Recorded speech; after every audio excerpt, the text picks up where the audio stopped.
Bismillahirrahmanirrahim. Assalamualaikum warahmatullahi wabarakatuh. Salam sejahtera. Apa khabar semua? Saya berharap saudara-saudari dapat terus menjalani kehidupan seharian dengan aman dan sejahtera. Pada 28 Mei yang lalu, kerajaan telah memutuskan untuk melaksanakan Perintah Kawalan Pergerakan PKP secara menyeluruh di seluruh negara daripada 1 Jun hingga 14 Jun 2021 dan telah dilanjutkan untuk tempoh 2 minggu lagi sehingga 28 Jun 2021. PKP secara menyeluruh untuk fasa pertama ini dilaksanakan setelah mengambil kira penularan kes COVID-19 dalam komuniti, kewujudan varian-varian baru yang lebih ganas dengan kadar kebolehjangkitan yang tinggi yang mengancam keupayaan sistem kesihatan awam negara kita. Selain itu, program imunisasi COVID-19 kebangsaan ataupun PIK masih dalam peringkat awal pelaksanaannya. Di samping bekalan vaksin yang dijangka akan lebih stabil mulai bulan Jun ini. Keputusan melaksanakan PKP secara menyeluruh ini telah berjaya mengelakkan berlakunya peningkatan kes-kes baru secara lebih mendadak atau exponential surge of new cases. Kementerian Kesihatan Malaysia telah membuat unjuran sekiranya PKP tidak dilaksanakan, kes harian COVID-19 di negara kita mencecah lebih 13,000 kes pada hari ini dan seluruh sistem kesihatan kita akan runtuh.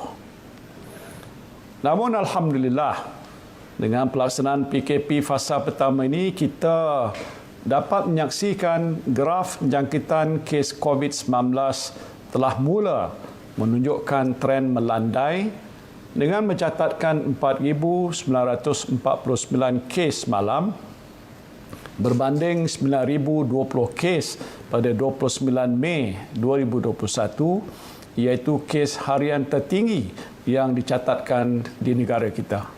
Sistem kesihatan negara kita juga masih mampu untuk menampung kes-kes baru di samping mencatatkan jumlah pesakit sembuh yang tinggi. Ini menunjukkan tindakan yang diambil oleh kerajaan telah membuahkan hasil. We have avoided a catastrophe.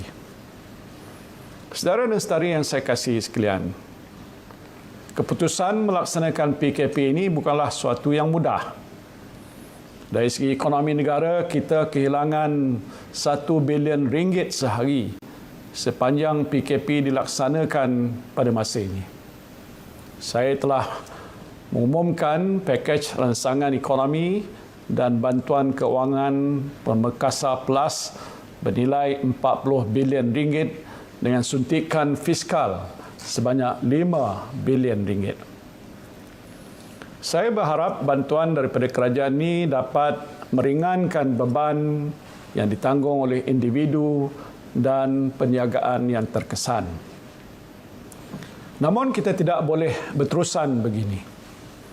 Demi kesihatan dan kelangsungan hidup kita, kita perlu segera keluar daripada krisis ini.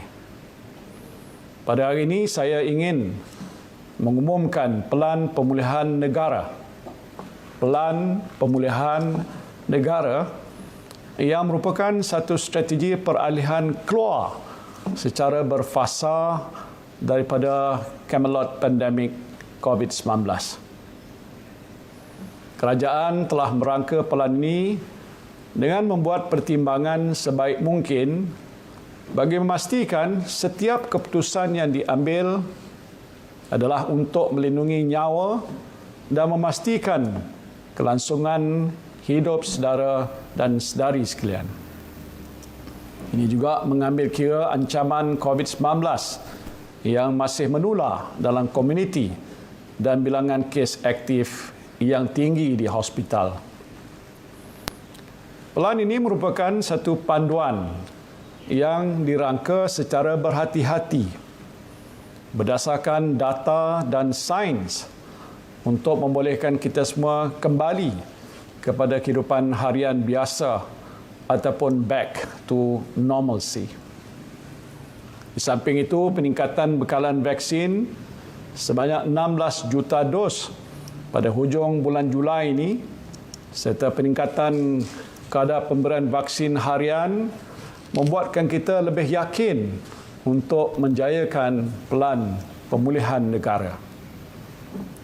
Keadaan ini amat berbeza sekali dengan situasi lebih setahun yang lalu, apabila kita melaksanakan PKP buat kali pertama, di mana kita masih belum mempunyai vaksin. Satu-satunya jalan keluar pada masa itu ialah lockdown dan tindakan kesihatan awam untuk memutuskan rantaian jangkitan. It was a very painful situation because continuous lockdowns has badly affected our livelihoods, and yet we did not know exactly when and how we are able to get out of the woods. Namun hari ini dengan penerimaan bekalan vaksin yang lebih banyak dan pelaksanaan proses vaksinasi yang semakin rancak, kita telah dapat melihat sinar yang lebih terang di hujung terowong.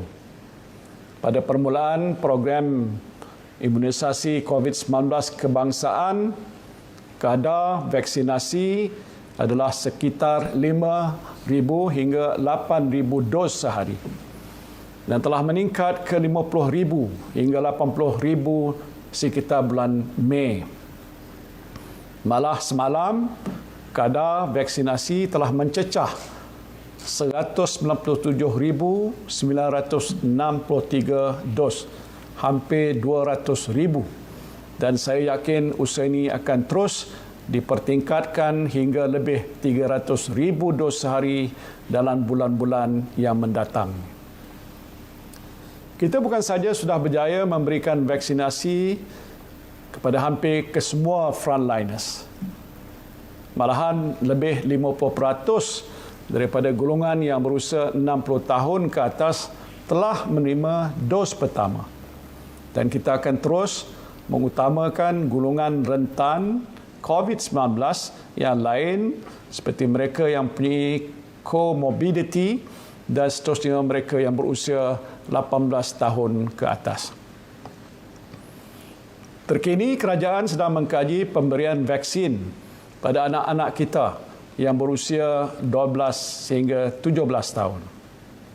Sememangnya perkembangan positif kadar vaksinasi harian ini memberikan keyakinan kepada kerajaan bahawa pelan pemulihan negara dapat kita jayakan bersama.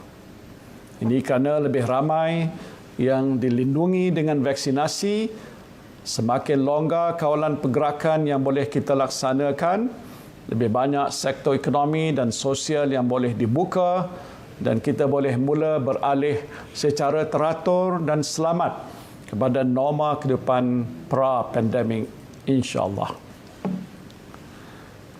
Dengan kadar vaksinasi yang semakin meningkat dan tindakan kesihatan awam yang masih diteruskan, saya percaya jumlah kes harian COVID-19 akan terus mencatatkan penurunan. Pengalaman negara-negara lain yang telah meningkatkan kadar vaksinasi di negara masing-masing juga telah menunjukkan penurunan kes-kes harian baru yang ketara. Dan ini pastinya akan memudahkan kita untuk melaksanakan pelan pemulihan negara yang komprehensif. Strategi pelan pemulihan negara ini merangkumi 4 fasa. Saya ulangi, 4 fasa. Dan akan melibatkan pelan peralihan fasa PKP secara berperingkat. Dan setiap fasa pelan pemulihan ini berpaksikan kepada data yang bersandarkan 3 indikator ambang, iaitu 3 indikator ambang utama ataupun threshold untuk beralih daripada satu fasa ke fasa seterusnya. Indikator yang pertama ialah keadaan penurunan COVID-19 dalam komuniti berdasarkan bilangan kes jangkitan harian. Itu yang pertama. Indikator yang kedua ialah keupayaan sistem kesihatan awam kita berdasarkan kadar penggunaan katil di wad ICU. Dan indikator ketiganya ialah tahap populasi yang dilindungi berdasarkan peratusan yang telah lengkap menerima 2 dos suntikan vaksin. Pendekatan secara berperingkat ini bermula dengan fasa pertama. Apa dia fasa pertama? Iaitu pelaksanaan PKP menyeluruh yang sedang dilaksanakan sekarang dalam keadaan bilangan kes COVID-19 adalah tinggi.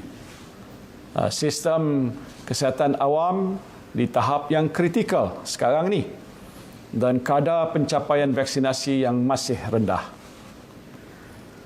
Kerajaan akan menimbang peralihan daripada fasa pertama kepada fasa kedua PKP bila masanya, iaitu setelah satu purata kes harian COVID-19 menurun di bawah 4,000 kes. Semalam kalau kita ingat ialah 4,900 lebih, sudah turun ke bawah 5,000 dan sekarang ini kita jangka fasa yang berikut nanti ialah ke paras 4,000 kes. Keduanya, sistem kesihatan awam tidak lagi berada di peringkat kritikal, termasuk kadar penggunaan katil di ICU pulih ke paras yang sederhana. Sekarang ini kita berada dalam tahap yang masih kritikal. Kita tidak mempunyai tempat untuk melepaskan kes-kes yang serius kerana kekurangan katil dan sebagainya. Ini sedang pun kita uruskan. Kemudian yang ketiganya ialah 10% populasi telah menerima 2 dos suntikan vaksin.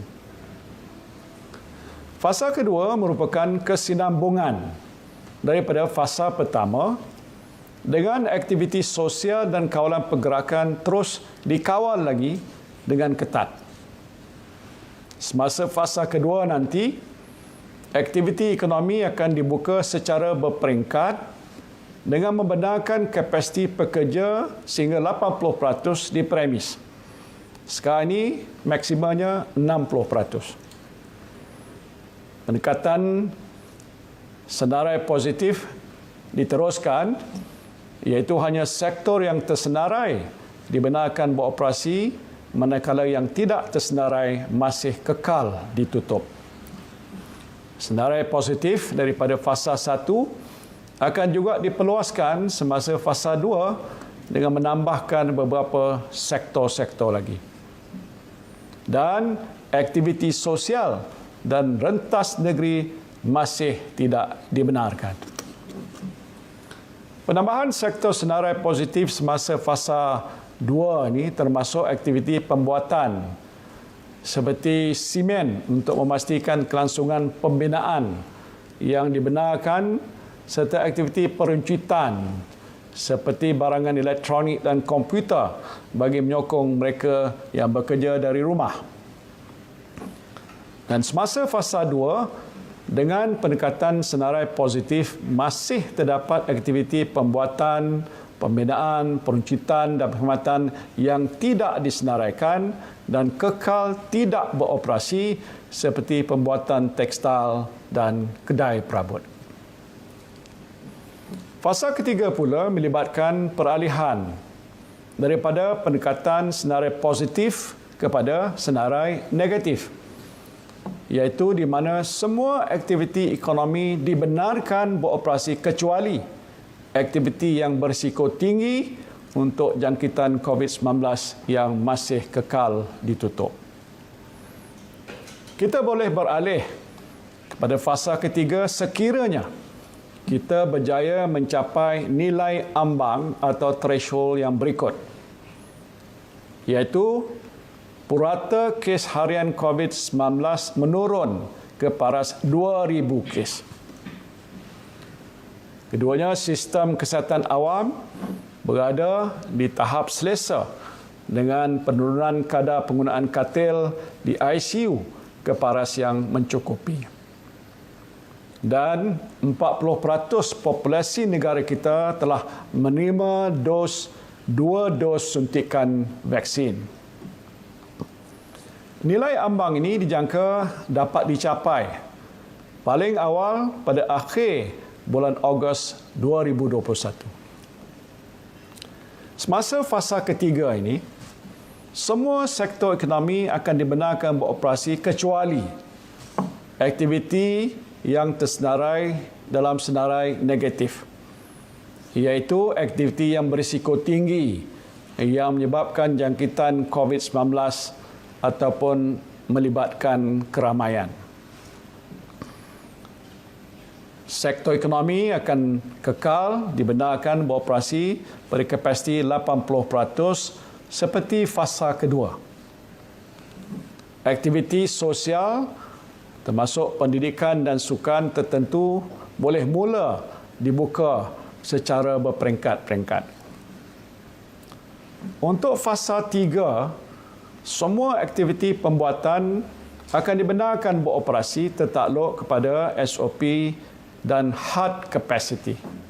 Senarai negatif fasa 3 yang tidak dibenarkan beroperasi merujuk kepada aktiviti berisiko tinggi kerana melibatkan keramaian seperti penganjuran konvensyen dan di mana penjarakan sosial tidak dapat diamalkan seperti pub, spa dan salon kecantikan.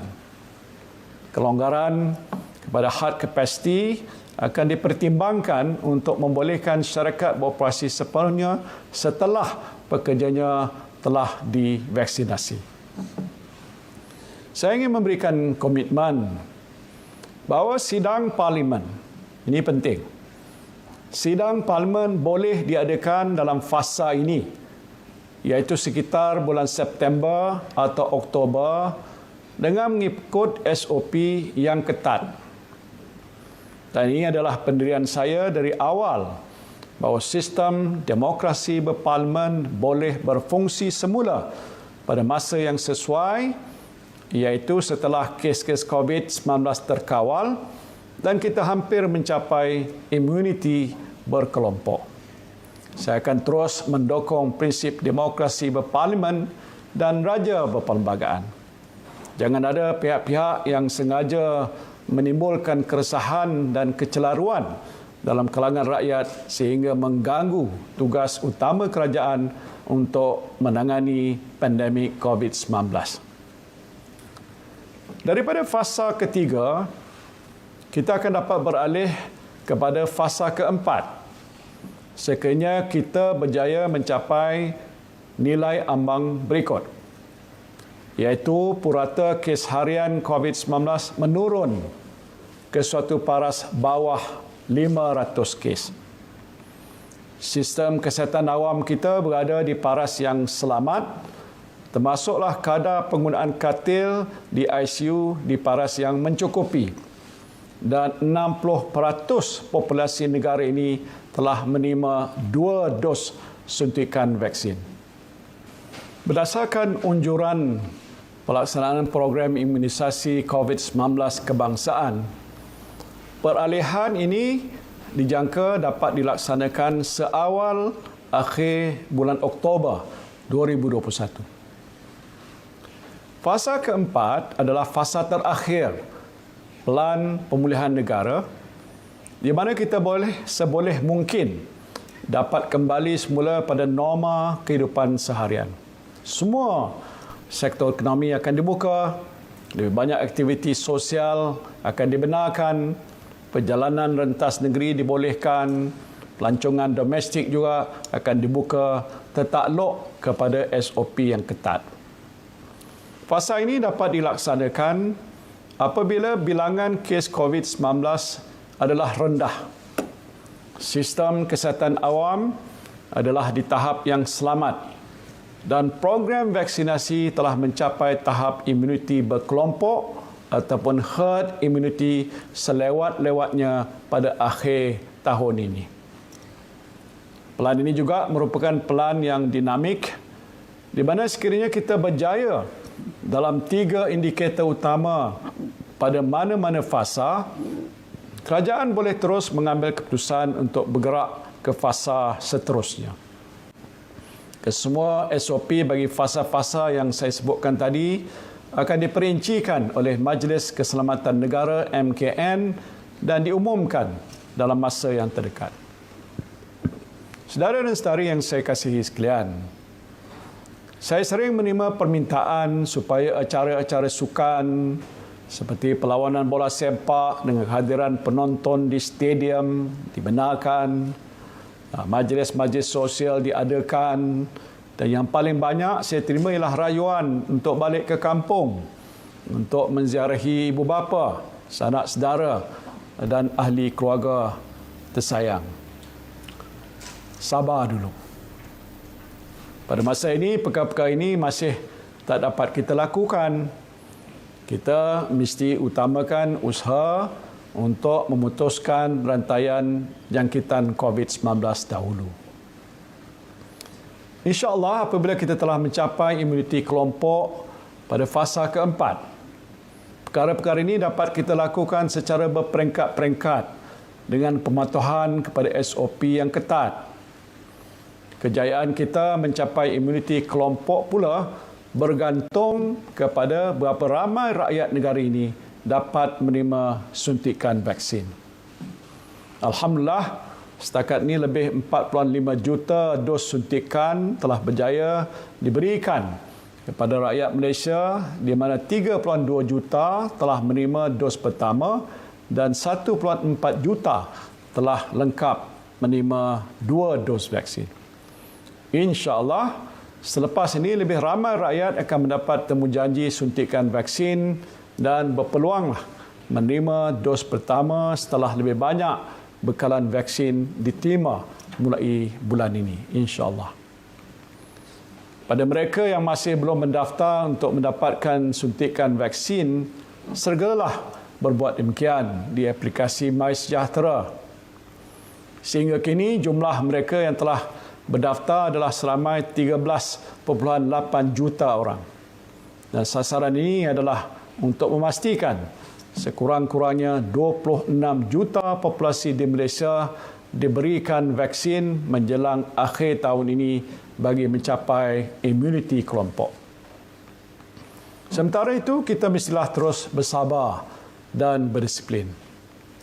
Amalkan disiplinkan diri yang tinggi walaupun sudah divaksinasi. Pakai pelitup muka di tempat awam, elakkan berada di tempat yang sesak, basuh tangan sentiasa dan pastikan anda sentiasa berada di ruang yang mempunyai pengudaraan yang baik.